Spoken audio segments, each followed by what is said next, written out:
बढ़ती आबादी हिंदुओं के लिए खतरे की घंटी है। ये इस वक्त का बड़ा सवाल इसलिए भी उठ जाता है क्योंकि जिस इशारे को यहां धीरेन्द्र शास्त्री उठा रहे हैं, क्या वो सटीक है, क्या वो प्रिसाइज है, इस पर पूछा जाएगा। और क्या ये वो जो कह रहे हैं ये डेमोग्राफी चेंज के साथ साथ राष्ट्र को हिंदू राष्ट्र बनाने की जो मुहिम है उसके इतर बता रहे हैं। अब इसको लेकर के बातचीत करेंगे, लेकिन ये जो बयान है ये अपने आप में बेहद बड़े सवाल खड़े कर रहा है कि क्या ये बयान जो है हिंदुओं को बूस्टअप देगा या समाज में और ज्यादा बड़ी और ज्यादा गहरी खाई खोद देगा।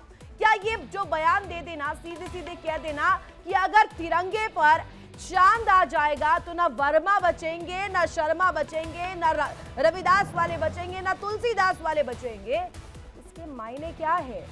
क्या सनातन सच में आने वाले दिनों में, कमिंग फ्यूचर में खतरे में है? ये सवाल हम पूछेंगे और जानेंगे, करेंगे इस पर बड़ी चर्चा। हमारे साथ खास मेहमान जुड़े हुए हैं, उनका तारुफ आपसे करवा दूं। सबसे पहले राजपुरोहित मधुर जी महाराज, हिंदू धर्मगुरु, मेरे साथ कनेक्ट है। साथ ही साथ डॉक्टर एच.एस. रावत, हिंदू धर्मगुरु, आपको स्क्रीन पर नजर आ रहे होंगे। साथ ही साथ इंजीनियर वली उल्लाह, अध्यक्ष इंडियन माइनॉरिटीज फ्रंट के, इस वक्त मेरे साथ कनेक्ट है। मौलाना मेहरुद्दीन रंगरेज साहब भी मेरे साथ इस वक्त आपको स्क्रीन पर नजर आ रहे होंगे। पहला सवाल एच.एस. रावत जी आज आपसे रहेगा मेरा।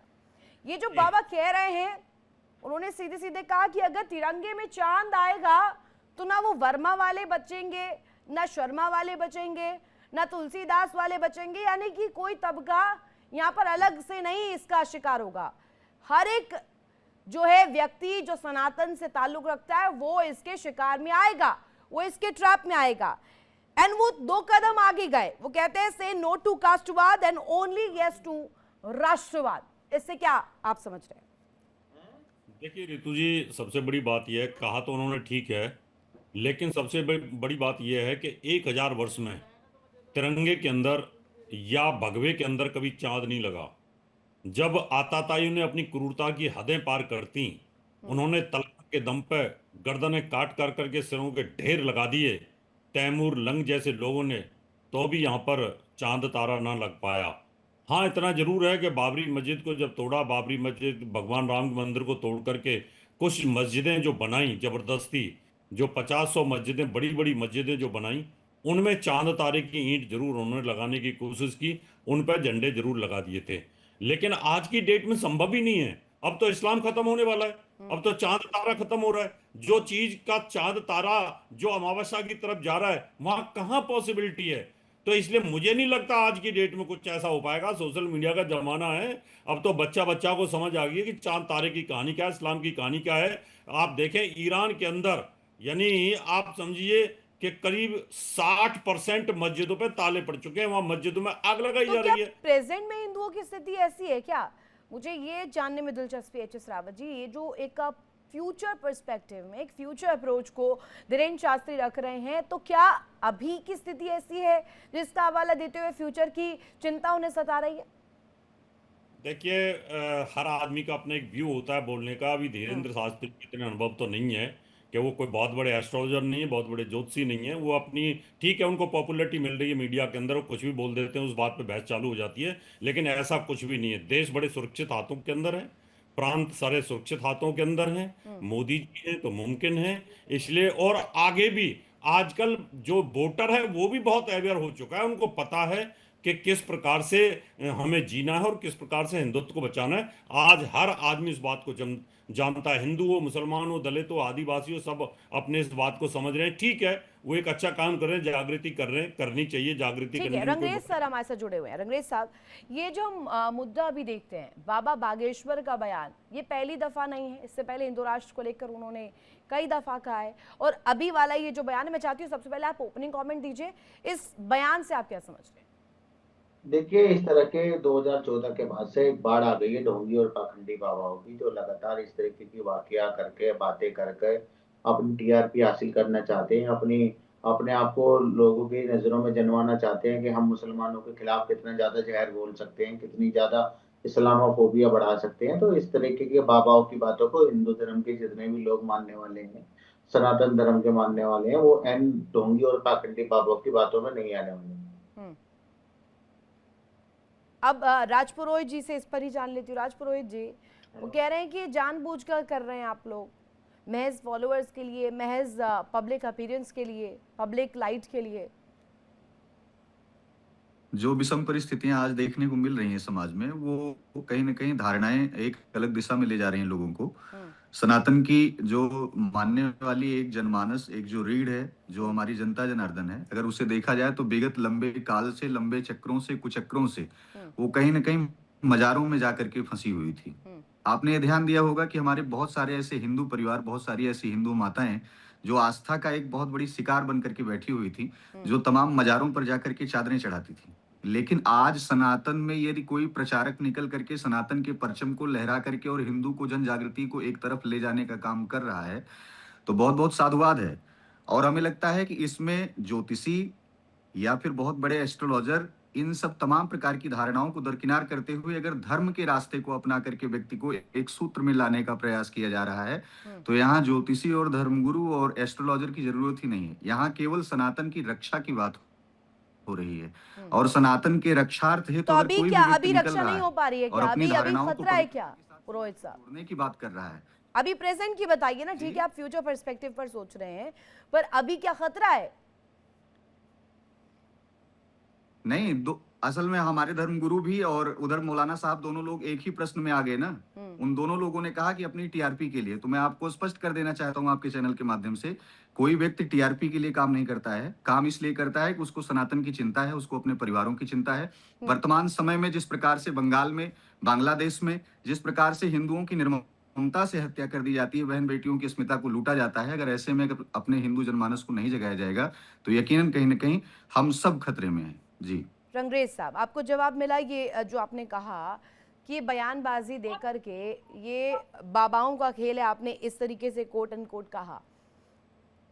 पुरोहित जी कह रहे हैं कि ऐसा तो दोनों तरफ से ही हो रहा है। देखिए, जिस तरीके से आप देख रही होंगी 100 करोड़ देश में जो हाँ हिंदू हो और जहाँ 15 करोड़ मुसलमान हो, उनसे डराकर किस तरीके की राजनीति का एजेंडा सेट किया जा रहा है। और ये जो कौन बीजेपी डरा रहा है रंगरेज साहब? कौन डरा रहा है? ये बाबा ये ढोंगी पाखंडी जो और बाबा आप है, लोग डर ये गए? नहीं, हम नहीं डरे, हिंदू भाइयों को डराने का काम कर रहे हैं भाई।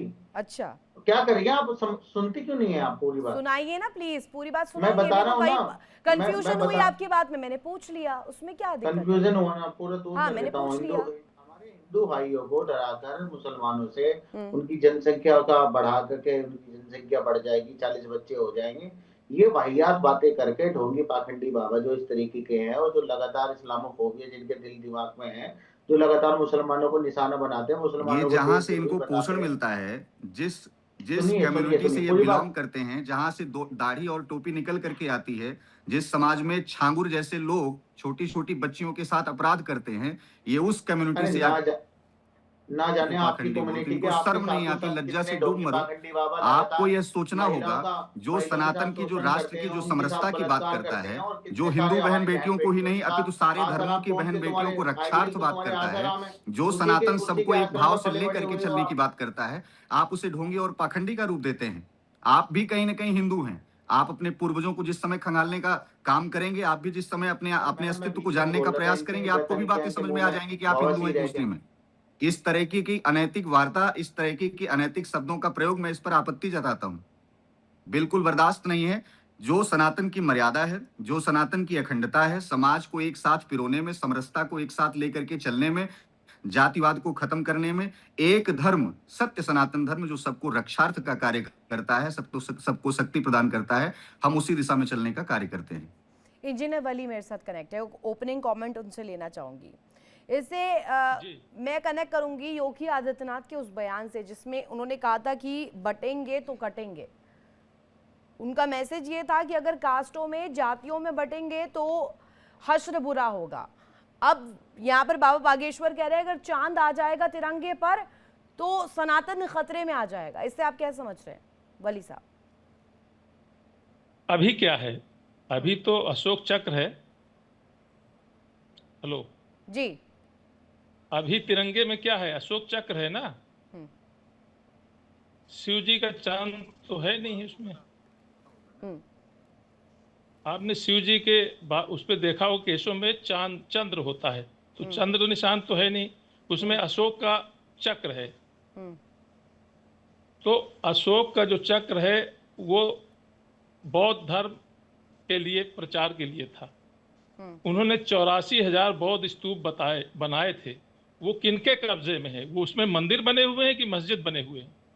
हमें योगेश्वर जो बाबा हैं उनसे हम ये पूछना चाहते हैं कि जो सम्राट अशोक ने 84,000 बौद्ध स्तूप या बौद्ध विहार बनाए, वो किसके कब्जे में है? उनमें मस्जिदें बनी हुई हैं कि मंदिर बने हुए हैं? सवाल ये है ही नहीं। सवाल मैंने आपसे पूछा कि जो बाबा बागेश्वर ने कहा उस पर आपकी राय क्या है?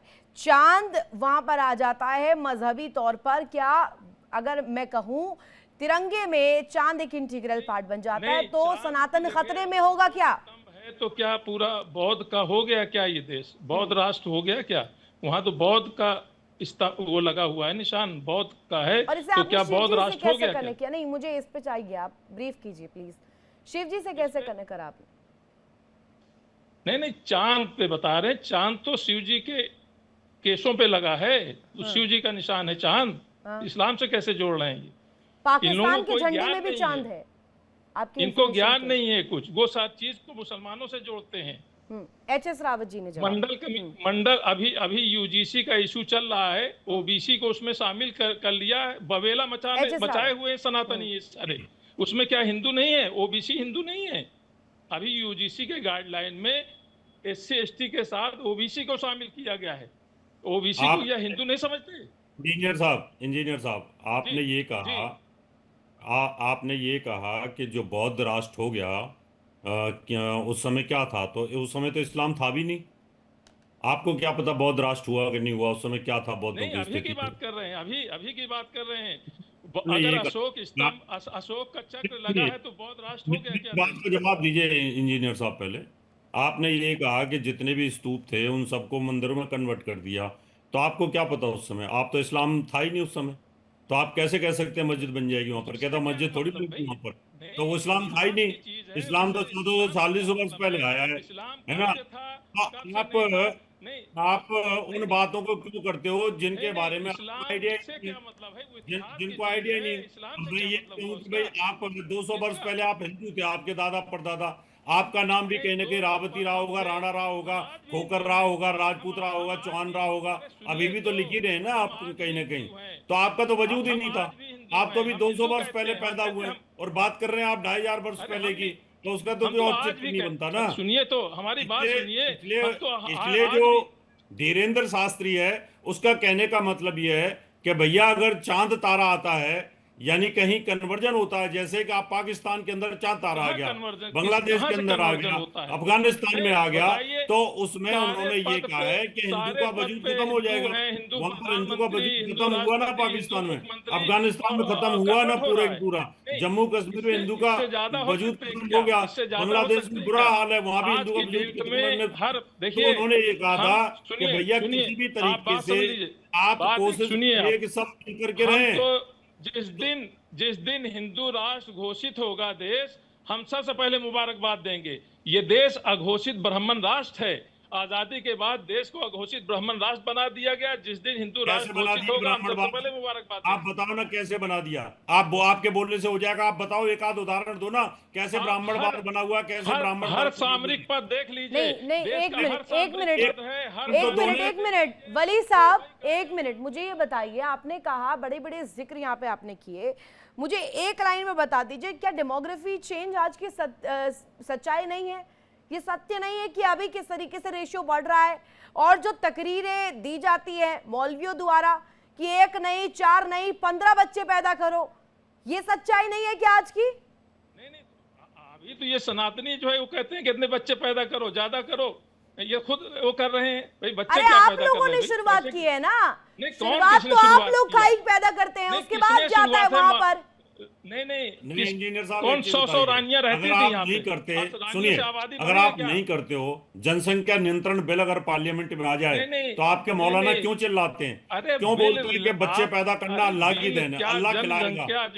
क्यों चिल्लाते हो? आप सपोर्ट करोगे? आप इंजीनियर साहब, अगर आप जनसंख्या नियंत्रण आता पार्लियामेंट में बिल आता है तो सपोर्ट करोगे?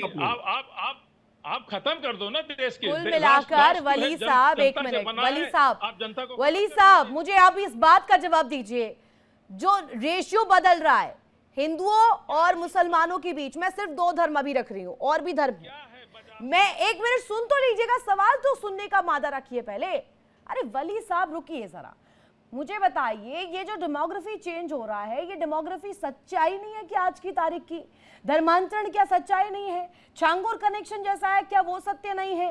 किस तरीके से कलमा पढ़वाकर पहलगाम में मारा गया वो सच्चाई नहीं है क्या? क्या यहाँ पर डेमोग्राफी चेंज के बाद तस्वीर कैसे सामने आती है बंगाल में वो सच नहीं है क्या? एफआईआर पर रार मचती है तो वो सच नहीं है क्या? लागू हुआ तो विरोध इन्होंने किया, यूजीसी के गाइडलाइन हुए तो विरोध, क्या हिंदू नहीं है? ओबीसी हिंदू नहीं है? दलित हिंदू नहीं है? कि कोई दलित अरे वो ही तो कह रहे हैं कि ये तनातनी क्यों है कास्ट वाली? उन्होंने क्या बोला बयान आपने सुना वली साहब? वो कह रहे हैं कि कास्टवाद में मत फंसिए, राष्ट्रवाद के साथ रहिए, नेशनलिज्म के साथ रहिए, नेशनलिस्ट रुख रखिए अपना। एकलव्य का अंगूठा क्यों काटा गया? आप बताइए, संबूक की हत्या किस बात पे की गया? त्रेता युद्ध, द्वापर युद्ध। अरे तो पाकिस्तान के लिए झंडे, पाकिस्तान की तरह हम लोग भी लगा ले क्या तिरंगे में? आप तब खुश होंगे?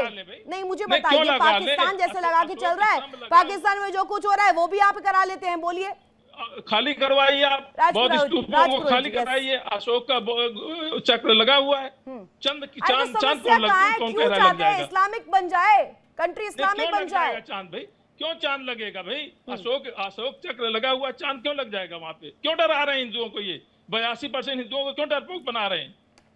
डरा वो नहीं रहे हैं, वो सिर्फ एकत्र कर रहे हैं, जागरूक कर रहे हैं, वो कह रहे हैं। ये राजपुरोहित जी आप लोग डरा रहे हैं, का हक खा रहे हैं। आप लोगों ने इसको ब्राह्मण करना शुरू कर दिया है। कोर्ट हर सामरिक पद पे, हर उच्च पद पे एक जाति जिसकी 2-3% आबादी वो बैठा हुआ है, डर बना रहे हैं। अशोक रहे हूँ, चाहे चंद्रगुप्त मौर्य रहे हूँ, या कोई भी ऐसा शासक रहा हो, मैं आपको एक बहुत इनका वॉल्यूम नीचे करिए और पूरी बात को स्पष्ट सुनिए। किसी भी शासक को आने से, किसी भी शासक के आने से किसी भी राष्ट्र में जब जब परिवर्तन हुआ है, उसको लाने वाला धर्मगुरु रहा है, उसका गुरु रहा है। यहाँ जातिवाद, ब्राह्मणवाद या इस तरीके के एंगल को ना ले जाकर के आप केवल एक चीज समझने का प्रयास करो, ये जितना हिंदू धर्म के ये देवी देवताओं की मंत्रों की ये जो दुहाई दे रहे हैं बैठ करके, इनको खुद शर्म नहीं आती है कि तुम अभी भी उस कम्युनिटी के अंदर जाकर के बैठे हुए हो, जो तुम अपने हिंदू के अस्तित्व तो को दबा करके बैठे हुए हो। तुम स्वयं हिंदू क्यों नहीं बन जाते? तुम अपने पुराने अस्तित्व को क्यों नहीं उजागर कर देते? आप अपने पुराने अस्तित्व को इसलिए नहीं उजागर कर देते क्योंकि इल्तुतमिश, खिलजी, नाना प्रकार के ऐसे तमाम। वली साहब एक मिनट, अभी 2 दिन पहले ही खबर आई थी अहमदाबाद से, आपने सुनी या नहीं सुनी मुझे नहीं पता। अहमदाबाद में माइक लगा करके बाकायदे अनाउंसमेंट की गई कि ये त्योहार हमारा नहीं है, पतंग मत उड़ाएं, पतंगबाजी मत करिए, वहां पर उतर जाइए छतों से नीचे। वो क्या था फिर? उतर उड़ाए, चिड़िया उड़ाए, ये है, ये क्या चीज है? अरे सर, जब आपकी बात रहेगी, मीठा मीठा गप करेंगे और कड़वा कड़वा थू कर देंगे, थोड़ी ही चलेगा। कबूतर, पतंग तो सबसे ज्यादा मुसलमान उड़ाता है। नफरत को आप चले जाइए। कहीं न कहीं नफरत को फैलाने वाला मौलाना तौकीर रजा का बयान आता है, बड़े बड़े ऐसे मौलानाओं का बयान आता है जो इनके रक्षक हैं, जो इनके पोषक हैं। उन मौलानाओं के बयानों को कभी भी इस तरीके से ये लोग नहीं ले आए जो राष्ट्र के हित में हो, देश के हित में हो। केवल उन युवाओं को, उन जाहिलों को भड़काने का काम इन लोगों के बयानों से होता है, सिर्फ और सिर्फ। दूसरी बात ये कि जो धर्म की दुहाई देने वाला व्यक्ति सनातन धर्म के बारे में तुम इतना जानते हो, तो तुम्हें अपने अस्तित्व का स्मरण कब आएगा? और जब तुम्हें अपने अस्तित्व का स्मरण आएगा तब तक यही राजपुरोहित जी वली साहब, बांग्लादेश की आज की सच्चाई आप देख रहे हैं। बांग्लादेश में क्या हो रहा है? एक तबका अगर अति प्रभावशाली हो जाता है और कट्टरपंथ की राह पर अगर चल देता है, तो वही हश्र होता है जो बांग्लादेश में हो रहा है। वहां पर कैसे टारगेट किया जा रहा है, एक हिंदू का घर तलाशा जा रहा है, बाहर निकाल करके जिंदा जला दिया जा रहा है। आप चाहते हैं वही हो?